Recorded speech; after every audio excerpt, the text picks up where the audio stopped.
दोस्तों, लोग कहते हैं कि मैं बहुत बड़ी समस्याओं से परेशान हूँ। मैं बहुत बड़े मुश्किल में हूँ। मेरे ऊपर दुखों का पहाड़ टूट गया है।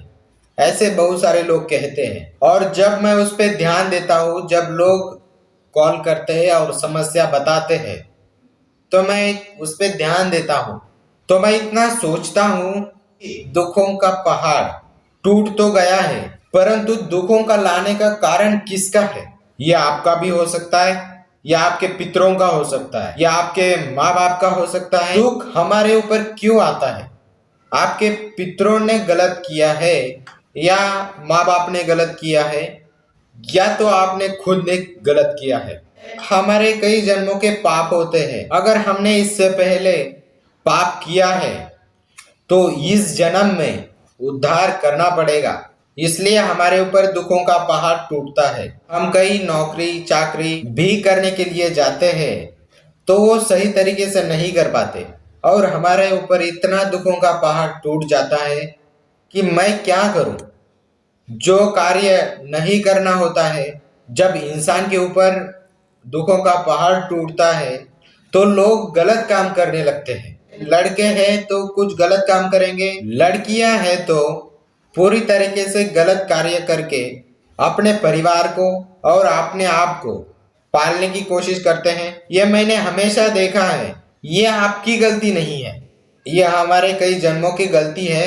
उस जन्मों की गलतियों को सुधारने के लिए क्या करना होगा? जब आप इस भोगदंड में जीते हो, तब आपको ये दंड मिल रहा होता है, तो ऐसा लगता है कि आपने क्या किया और क्या नहीं किया।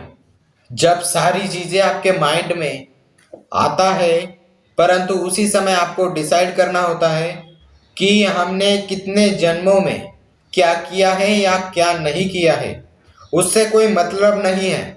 इस जन्म में मैं दुख भोग रहा हूँ, तो इसी जन्म में आपको उद्धार करना चाहिए। अब सपोर्ट किसका लेना है? आपको इस जीवन में आपको उद्धार करना है, तो आपको सपोर्ट किसका लेना है? अभी आप लोग सोचेंगे कि महाराज जी क्या बोलने वाले हैं।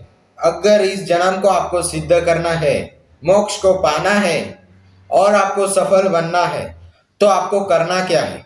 दुखों को हरने वाली एक मैया है, देवी है, जिनका नाम है दुर्गा माता। दुखों को हरने वाली एक माँ है, जगत जननी है, वो है दुर्गा मैया। और उस मैया में सारे रूप समाहित है। तो आपको कुछ नहीं करना है। आप दुखी हो, परेशान हो, परेशानियों से उलझे पड़े हो, कोई काम नहीं बनता है, या काम की तलाश में जाते हैं और कोई कुछ रास्ता दिखता नहीं है, फिर से वापस आते हैं, काम बन नहीं पाता, तो उसके अंदर आपको करना क्या है? दुर्गा माता के मंत्रों का जाप करना है। स्फटिक की माला से, स्फटिक की माला से, स्फटिक माला आप स्क्रीन पर चल रहा है, आप देखें। स्फटिक की माला से दुर्गा माता के मंत्रों का जाप करना है।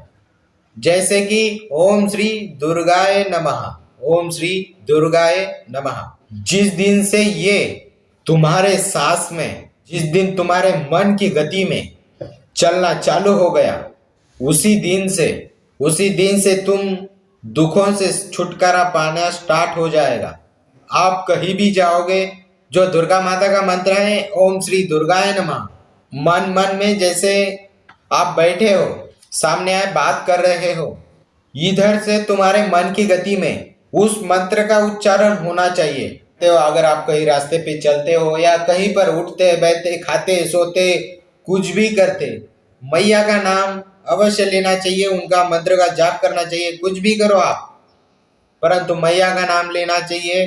देखिए चमत्कार आपको 100% मिलेगा।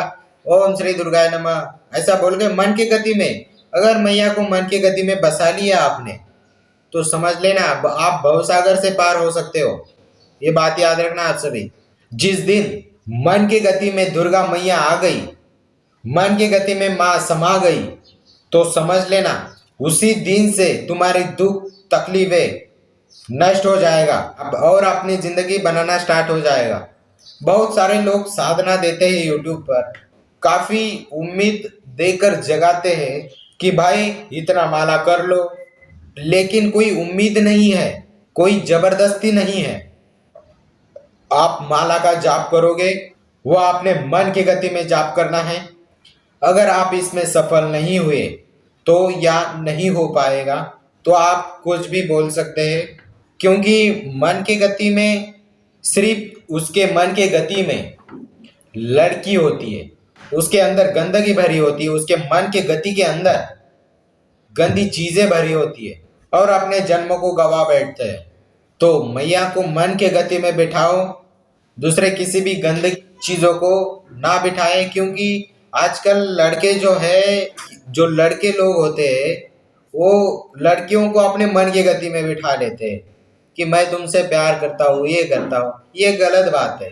मैया को बिठाओ। देखो, हाँ, लाइफ में जरूरी है, लड़की लाइफ में जरूरी है, पत्नी लाइफ में जरूरी है। दुखों का अंत करने के लिए मैया का नाम जपते रहो। जिस तरीके से मैं सोया रहता हूँ, आप सभी को एक बात बताना चाहूंगा। जिस तरीके से मैं सोया रहता हूँ, मैं सोते सोते मंत्रों का जाप करता हूँ। मैया मैया का नाम लेना चाहिए। सोते सोते मंत्रों का जाप कर लेता हूँ।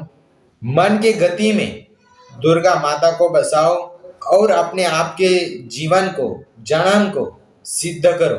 दुखों से आप अपने जीवन को, अपने जन्मों को सिद्ध करो और दुखों से छुटकारा पा जाओ। ये आप जरूर ध्यान दें कि मैया के आगे, मतलब इस धरती में, इस कलयुग में मैया के अलावा कोई आपका, कोई किसी का नहीं है। ये बात याद रखना। जो मैया है जगत जननी है, माँ आदि शक्ति है। इस धरती पे शरीर रूपी आया है, वो आपका नहीं है, ये बात याद रखना। हाँ, कुछ दिनों के लिए रहता है। आप संसार छोड़ के जाओगे, आपके माता पिता आपके संसार छोड़ जाओगे तो आपको ही सब करना होता है। ये बात याद रखना और इस ध्यान में रखना, माता का आशीर्वाद आपको मिलता रहेगा। आप माता का जाप करें, मन ही मन बोलना है, हे माँ, जो भी गलती हुई है माफ करना। और जो आपका अनुष्ठान है वो करते रहे, माता का मंत्रों का जाप अपने मन से करते रहे। देखिए, एक न एक दिन आपकी किस्मत, तकदीर खुल जाएगी। ये बात याद रखना। जो मैया के दर पे जाता है वो खाली हाथ लौट कर नहीं आता। ये बात याद रखना, समझ लेना आप सभी। और लाइक, शेयर, सब्सक्राइब करें। और कुछ ज्ञान की बातें आपको पसंद आई तो अच्छा रहेगा। और लाइक, शेयर, सब्सक्राइब करें। चलिए ठीक है। जय माता दी, जय महाकाल, जय गुरुदेव, सनातन धर्म की जय।